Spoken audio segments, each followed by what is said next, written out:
School में टूटा एक परिवार का अरमान।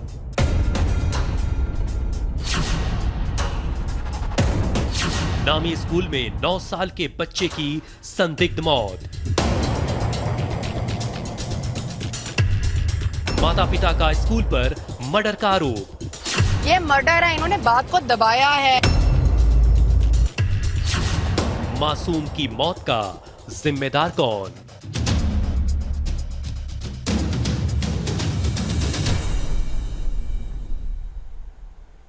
एक 9 साल के मासूम की मौत का जिम्मेदार आखिर कौन है? नमस्कार, आप देख रहे हैं इंडिया टीवी। आपके साथ मैं हूं मीनाक्षी जोशी।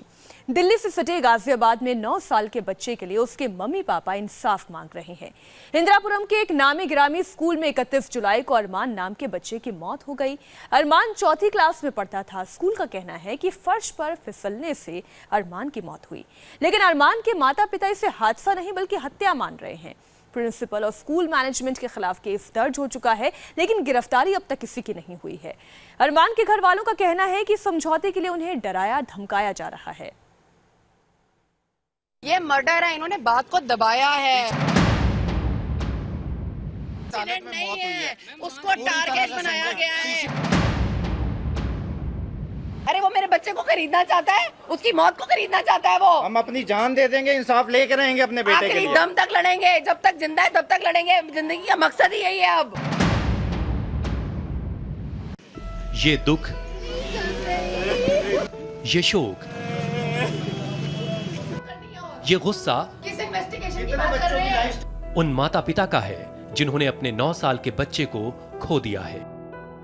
अपने माँ बाप का लाडला था अरमान। उसकी एक मुस्कान से परिवार में खुशियां बिखर जाती थी, लेकिन अब इस परिवार में कुछ बचा है तो वो है आंसू और गम। दिल्ली से सटे गाजियाबाद के इसी जीडी गोयनका स्कूल में पढ़ता था अरमान, लेकिन सोमवार को इस स्कूल में अरमान के साथ कुछ ऐसा हुआ जिस पर परिवार को यकीन नहीं हो रहा। इंदिरापुरम के जीडी गोयनका स्कूल में रोज की तरह अरमान सुबह करीब 8 बजे स्कूल पहुंचा, लेकिन करीब 20 मिनट के बाद ही स्कूल के अंदर उसके साथ एक हादसा हो गया।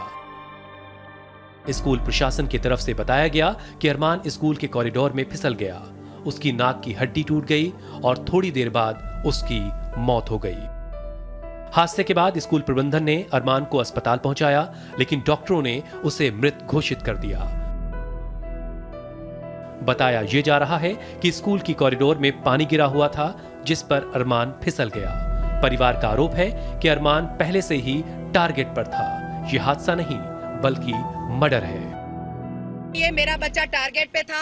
ये कॉन्स्पिरेसी है, ये एक प्लान मर्डर है। पूरी तरह से संदिग्ध हालत में मौत हुई है। उसको टारगेट बनाया गया है। वो टारगेट पे इसलिए था क्योंकि मैं हर छोटी से छोटी बात पे प्रिंसिपल से मिलने आती थी। प्रिंसिपल मुझे कहती थी, आप इतने क्यूरियस क्यों हो अपने बच्चे के लिए? क्या आपका बच्चा कितना बड़ा बनना चाहता है? बच्चे की मौत का यह मामला जब सुर्खियों में आया तो अरमान के माता पिता गुलशन और स्वाति सहगल ने जीडी गोयनका स्कूल का भी जायजा लिया। स्कूल की छत पर टंकी से पानी बह रहा था। यह पानी सीढ़ियों के रास्ते कॉरिडोर तक जा रहा था। परिवार ने उस क्लास को भी देखा जहां वो आखिरी बार बैठा था। अरमान 4th में पढ़ता था, लेकिन उस दिन उसकी क्लास को 5वीं क्लास में बैठाया गया था। वो बैग लेने अपनी क्लास में गया और फिर लौटा नहीं। गुलशन और स्वाति सहगल ने स्कूल मैनेजमेंट पर कई सवाल उठाए हैं। ये सवाल बहुत गंभीर है और अरमान की मौत को संदिग्ध बनाते हैं। सबसे बड़ा सवाल यह है कि पूरे स्कूल में सीसीटीवी कैमरे लगे हैं, लेकिन घटना स्थल का सीसीटीवी कैमरा कहां गायब हो गया? फर्श पर अगर पानी नहीं था तो अरमान का पांव कैसे फिसला? फर्श पर गिरने की आवाज टीचर को क्यों नहीं सुनाई दी? मुंह पर ही चोट लगने से अचानक मौत कैसे हो गई? घटना स्थल को साफ क्यों कराया गया? घर वालों को हादसे की जानकारी देर से क्यों दी गई? स्कूल में मेडिकल रूम में ले जाने के बाद रजिस्टर में अरमान का नाम दर्ज क्यों नहीं किया गया? मेडिकल रूम में एक्सपायरी डेट की दवाएं क्यों रखी थीं? हादसे के वक्त जो टीचर मौजूद थीं, वो सामने क्यों नहीं आ रही? अस्पताल ले जाने वाले लैब असिस्टेंट को छुट्टी क्यों दे दी गई? मैं लास्ट टाइम पीटीएम में आई थी, अरमान ने मुझे सीसीटीवी कैमरा दिखाया था, वो सामने था वहाँ पे, अब वो हटा दिया गया है। उसकी जो जहाँ एक्सीडेंट हुआ उस प्लेस को मार्क तक नहीं किया गया। क्या ये लोग इतने इंसेंसिटिव है? एक ब्लड का डॉट नहीं है, बच्चे के मुंह पे दांत जब टूटा है तो वहाँ पे ब्लड निकला है। ये मर्डर है, इन्होंने बात को दबाया है। उसको प्रॉपर मेडिकल एड नहीं मिली, उसको यहाँ पे ऑक्सीजन सिलेंडर मिलना चाहिए था जो मेडिकल रूम में नहीं चलता था। जो डेट ऑफ एक्सपायरी की मेडिसिन रखी थी इन्होंने रेफ्रिजरेटर में स्कूल के टिफिन रखे थे टीचर्स के, क्योंकि वो स्टाफ रूम था। तो 9 साल के इस बच्चे की हत्या है या हादसा है, ये जांच का विषय है, लेकिन सच ये है कि अरमान अब इस दुनिया में नहीं रहा और उसके माता पिता इंसाफ की मांग कर रहे हैं। इस वक्त इंडिया टीवी के साथ अरमान के मम्मी स्वाति सहगल और पिता गुलशन सहगल मौजूद हैं। आप दोनों के इस दुख में हम भी आपके साथ हैं। जाहिर है हम केवल महसूस कर सकते हैं, लेकिन आप इस दुख के साथ गुजर रहे हैं। ऐसे में मेरा पहला सवाल स्वाति जी आपसे है कि आप लोगों को कब पता चला कि अरमान के साथ कोई हादसा हुआ है? जी, हम लोगों को एक तो ये 31 जुलाई का बताया जा रहा है कि 31 जुलाई को नहीं हुआ है। I would like to correct it.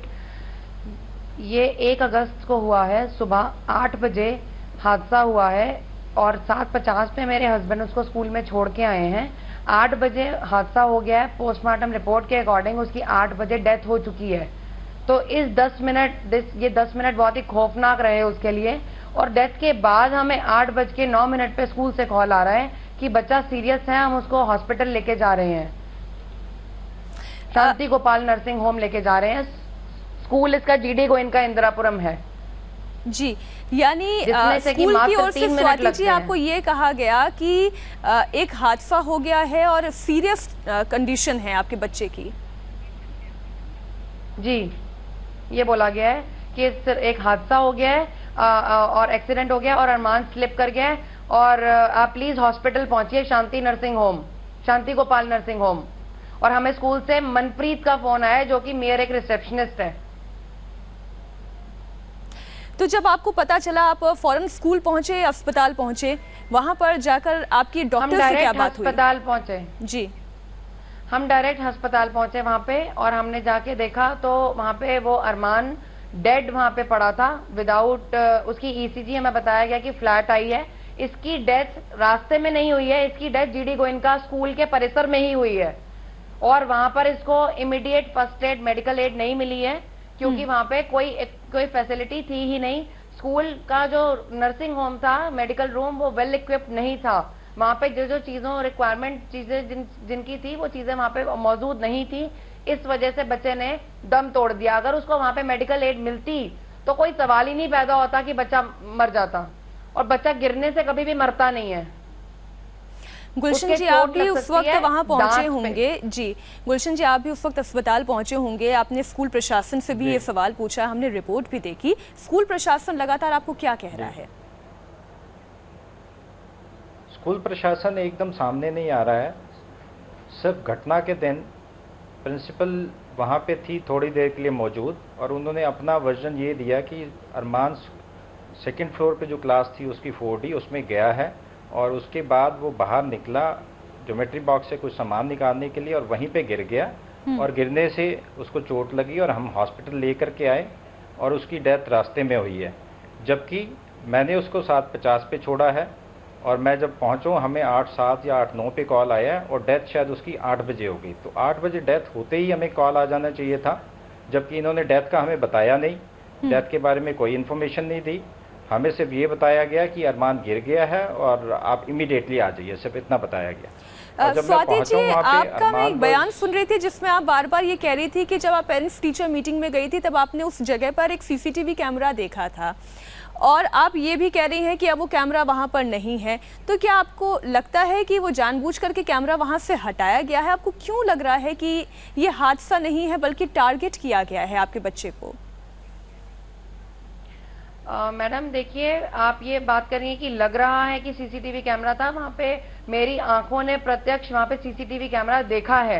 ऐसा नहीं है। अरमान ने मुझे लास्ट टाइम, मैं अप्रैल में जब उसकी क्लास पेरेंट टीचर मीटिंग में गई थी, तब उसने मुझे खुद दिखाया कि मम्मा ये हमारा सीसीटीवी कैमरा है, यहाँ पे हमारी सारी एक्टिविटीज यहाँ पे टैप होती हैं।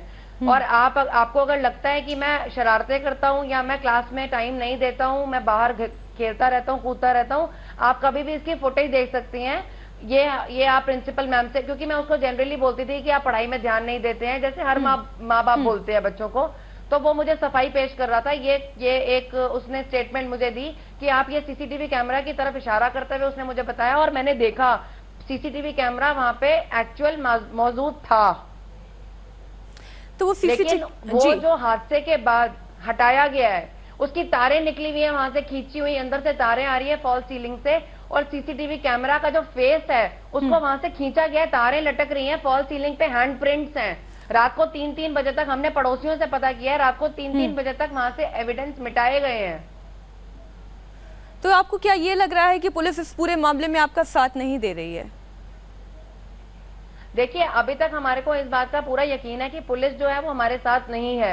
आज हम सुबह एसएसपी से मिलके आए हैं, एचएन सिंह से, कल भी मिलके आए थे। कल उन्होंने बड़े अच्छे से आश्वासन दिया था हमारे को कि आप इसको जो है मुझे इन्वेस्टिगेशन, मैं कहती हूँ कौन सी इन्वेस्टिगेशन करनी है आपने, कैसी इन्वेस्टिगेशन करनी है, सारा कुछ हमारे सामने है, सारे एविडेंस उनके खिलाफ है, आप कौन सी इन्वेस्टिगेशन की बात कर रहे हैं? आपको क्या चाहिए? मैं बताती हूँ आपको, एज अ मदर मैं भी वहां पे इन्वेस्टिगेटर बन के गई थी, मैंने खुद देखी है चीजें, मैं आपको बताती हूँ, आप पूछिए तो सही। मैंने एचएन सिंह से बोला कि हम पर्सनल मीटिंग करते हैं, एक मीडिया हटा के 1-on-1 अक्रॉस द टेबल बैठते हैं, आपको क्या पता करना है, क्योंकि आप अपने लेवल पे पता कर रहे हैं, मैं भी तो वहां पे गई हूँ, आप मुझसे पूछिए। उनके पास किसी चीज का कोई जवाब नहीं था। उन्होंने मुझे आज इमोशनल एक तरीके से मुझे इमोशनल सपोर्ट दिया है, मॉरल सपोर्ट किया है कि आप मंडे तक रुक जाइए, आप मुझे 2 दिन दे दीजिए, एंड उसके बाद मैं इस पे कार्रवाई करूंगा, मैं इनको अगर गिरफ्तार करूंगा मंडे को। उन्होंने मुझे एश्योरेंस दी है इस बात की। अभी मैं सिर्फ 2 दिन का इंतजार कर रही हूँ। अगर ऐसा मंडे को नहीं होता वो गिरफ्तार, क्योंकि एक बंदा ऐसे, अंकुर मल्होत्रा, कविता शर्मा, मीनाक्षी ढींगरा, सुमित आनंद, शिल्पा बब्बर, ये इस तरीके का अपराध करके खुले घूम रहे हैं। आज 4 दिन हो गए मैडम जी, इनकी गिरफ्तारी क्यों नहीं गई? सबसे बड़ा सवाल ये है, और अगर ये सेक्शन लगाए गए हैं, अगर इमीडिएट गिरफ्तारी होनी चाहिए। हाँ, और अगर ये सच्चे हैं, पुलिस ये स्कूल के जो अथॉरिटीज हैं ये सच्चे हैं, तो ये आके हमारे साथ कंधे से कंधा मिला के खड़े क्यों नहीं होते हमारे दुख में? अच्छा, जो स्कूल की मैनेजमेंट है, अथॉरिटी है, क्या वो ये भी नहीं बता रही है कि हादसे के वक्त वहां पर कोई टीचर मौजूद थे उस वक्त, वो भी सामने नहीं आ रहे हैं? जी मैडम, देखिए, इन्होंने पुलिस को इन्फॉर्म तक नहीं किया। इन्होंने शांति गोपाल नर्सिंग होम को एक अड्डा बना रखा है, ऐसा एक केस पहले भी हुआ था। इन्होंने शांति गोपाल नर्सिंग होम को अड्डा बना रखा है, वो हॉस्पिटल भी बिकाऊ है, वो हॉस्पिटल ने भी खूब उनको चढ़ावा चढ़ा है, क्योंकि उन्होंने जो है वो एक अड्डा बना रखा है, वहां पे वो डेड बॉडी बच्चों की पेरेंट्स को सौंपते हैं वहां पे। तो इन्होंने जो है ये प्लान्ड मर्डर है, और स्कूल में कोई टीचर जब हमारी स्वाति जी, आपको क्यों लग रहा है ये प्लान्ड मर्डर है? इसलिए मैं आपसे समझना चाह रही हूँ, क्योंकि पुलिस तो इस मामले में जांच कर ही रही है, लेकिन आपके जैसे कई माता पिता हैं, महंगे से महंगे स्कूल में अपने बच्चों को भेजते हैं, और वो ये समझते हैं कि वहां पर उनकी शिक्षा होगी, वो खेलना सीखेंगे, पढ़ना सीखेंगे, लेकिन वहां पर अगर इस तरीके का हादसा हो जाता है, आप ये बार बार शक जता रही हैं कि वहां पर हादसा नहीं हुआ है, ये टारगेट किया गया है। आपको क्या क्या बातें ऐसी लगती हैं? आप स्पष्ट शब्दों में बताएं कि क्या क्या ऐसी बातें हैं जिनकी वजह से आपको लगता है कि ये हत्या है, टारगेट किया गया है आपके बच्चे को। देखिए, मैं आपको सीधी सीधी बात बताती हूँ। आज अरमान 6 साल से स्कूल में था, नर्सरी से स्कूल का पहला साल शुरू हुआ था। जब हमने बच्चे को एडमिट कराया था, सिर्फ और सिर्फ सेफ्टी एंड सिक्योरिटी की वजह से, क्योंकि हमें प्रिंसिपल और जो रिसेप्शनिस्ट थी उसने बहुत ही अच्छा एक माहौल बनाया था कि बच्चे सेफ रहेगा, यहाँ पे कोई दिक्कत नहीं है। हमने स्टडी से ऊपर ज्यादा हमने प्रायोरिटी सेफ्टी को दी। हमने उसको 6 साल पहले स्कूल में एडमिशन करा दिया, और उसके बाद अब ये देखिए, आज बच्चे को 6 साल हो गए हैं। उसमें मैंने प्रिंसिपल से, हर प्रिंसिपल, एक तो इनकी हर साल प्रिंसिपल चेंज होती है, ये इनका ट्रैक रिकॉर्ड है प्रिंसिपल चेंज करना। उसके बाद प्रिंसिपल जब चेंज होती है, उसके बाद हमारे को नया प्रिंसिपल से एक नई ट्यूनिंग बनानी पड़ती है हर बारी। एक क्लास टीचर चेंज होती है, क्लास टीचर से समझ में आता है हर साल एक नई ट्यूनिंग बनानी पड़ती है, लेकिन प्रिंसिपल किसी स्कूल की, आज मेरे स्कूल की पिछले 50 साल से प्रिंसिपल वही है, वो 75 साल की हो गई है, लेकिन चेंज नहीं हुई है। किसी भी रेप्यूटेड स्कूल की प्रिंसिपल चेंज नहीं होगी। सेकेंडली, मैं जब जाके मिलती थी प्रिंसिपल से, हमेशा अपने छोटे छोटे कंसर्न्स में सबमिट करती थी। वो कहती थी आपको आने की जरूरत नहीं है, आप एल्मेनाक में लिख के भेजिए, डायरी में लिख के भेजिए। जब हम अपने बच्चे को भेज रहे हैं, प्रेस्टिजियस स्कूल में भेज रहे हैं, तो हमारा आना बनता है। हम अगर मिलने चाहते हैं टीचर से या प्रिंसिपल से, हमें अलाउड होना चाहिए। इन्होंने प्रिंसिपल्स और टीचर्स को इतने कड़े शिकंजे में बांध के रखा है कि वो पेरेंट्स मिल ही ना पाए उनसे। दूसरा, मैंने प्रिंसिपल से, वो मुझे बहुत अच्छे से जानती थी, बाय नेम जानती थी, रिसेप्शन पे मेरा फोन आता था तो फटाफट मुझे बुला लेती थी, बिकॉज उनको पता था कि ये कोई अपना कंसर्न सबमिट करने आ रही हैं। मुझे कहती थी जब भी मैं मिलती थी कि आप इतना क्यूरियस क्यों है अपने बच्चे के लिए, क्या वो कितना बड़ा कलेक्टर बन जाएगा आप अगर वो आप इतना उसको उस पर इतना कॉन्सेंट्रेट करेंगे। प्रिंसिपल के क्या ये शब्द स्वाति जी होते थे कि आपका बेटा क्या कलेक्टर बन जाएगा? क्या वो इस तरह से बोलती थी आपको? बिल्कुल होते थे, बिल्कुल बोलती थी। मैं मिस कर रही हूँ कि मैंने उस समय उन पे विश्वास करके रिकॉर्ड क्यों नहीं करी उनकी कॉन्वर्सेशन। आज मैं सबूत के तौर पे पेश कर सकती थी वो। और वो बोलती थी कि क्या कलेक्टर बन जाएगा, बच्चों को चिल मारने दीजिए। सारे बच्चे हैं हमारे स्कूल में, एक आप ही ऐसे पेरेंट है जो रेगुलर इंटरवल्स पे हमारे पास अपने कंसर्न्स लेके आ जाती हैं। और शुगर कोटेड बातें करती थी, ये भी कहती थी कि बहुत अच्छा है आप आती हैं, हमें अच्छा लगता है, हमें अपने स्कूल को इम्प्रूव करने का मौका देते हैं आप आके हमारे को। लेकिन मैम वो अभी रिसेंट एपिसोड जो हुआ है उसमें बच्चे ने कंप्लेंट करी है। जुलाई में जब स्कूल स्टार्ट हुए हैं तो उसकी कंप्लेंट ये थी, मम्मा पापा मेरा स्कूल क्लासरूम जो है वो टॉप फ्लोर पे है और मेरे को इतना भारी बैग लेकर के टॉप फ्लोर पे जाना पड़ता है और बड़े बच्चों की क्लास नीचे रखी हुई है। 10th स्टैंडर्ड की क्लास ग्राउंड फ्लोर पे है या फर्स्ट फ्लोर पे है। तो आप स्कूल में जाकर के प्रिंसिपल को कंप्लेंट करिए और मेरी क्लास चेंज करवाइए। स्वाति गई है लास्ट वीक, प्रिंसिपल से मिल करके आई है इस कंसर्न के ऊपर और उनको अच्छे से स्ट्रांगली बोल करके आए कि आप मैम इनकी चक्कर ये है, मैं आपको बताती हूँ। इन लोगों ने ग्राउंड फ्लोर को बोलते हैं ये फर्स्ट फ्लोर है जी, फर्स्ट फ्लोर को बोलते हैं सेकंड फ्लोर है, थर्ड फ्लोर सेकंड फ्लोर को बोलते हैं। ऐसे में मैं आपसे बस आखिरी सवाल ये पूछना चाहूंगी और साथ ही आपसे ये जानना चाहूंगी, क्या आप योगी सरकार से कुछ अपील करना चाहेंगे? मैं योगी सरकार से हाथ जोड़ के अपील करना चाहूंगी कि वो इस मामले में हमारी मदद करें, हमारा सहयोग दें। अंकुर मल्होत्रा, कविता शर्मा, मीनाक्षी ढींगरा, शिल्पा बब्बर, इन सबको मैं सलाखों के पीछे देखना चाहती हूँ। बिल्कुल, इस मामले में सख्त कार्रवाई होनी चाहिए। 2 दिन का वक्त स्वाति और गुलशन सहगल को दिया गया है। कहा यह गया है कि कार्रवाई की जाएगी, लेकिन 2 दिन के इंतजार के बाद अगर कार्रवाई नहीं होती है तो कदम क्या उठाया जाएगा? इंडिया टीवी आपके साथ है। स्वाति जी, गुलशन जी, इंडिया टीवी आपके साथ पूरी सहानुभूति रखता है और आपके साथ सहयोग देने के लिए भी तैयार है। बहुत बहुत शुक्रिया हमारे साथ जुड़ने के लिए। हमारे लिए फिलहाल वक्त यहाँ पर एक ब्रेक का हो गया है, लेकिन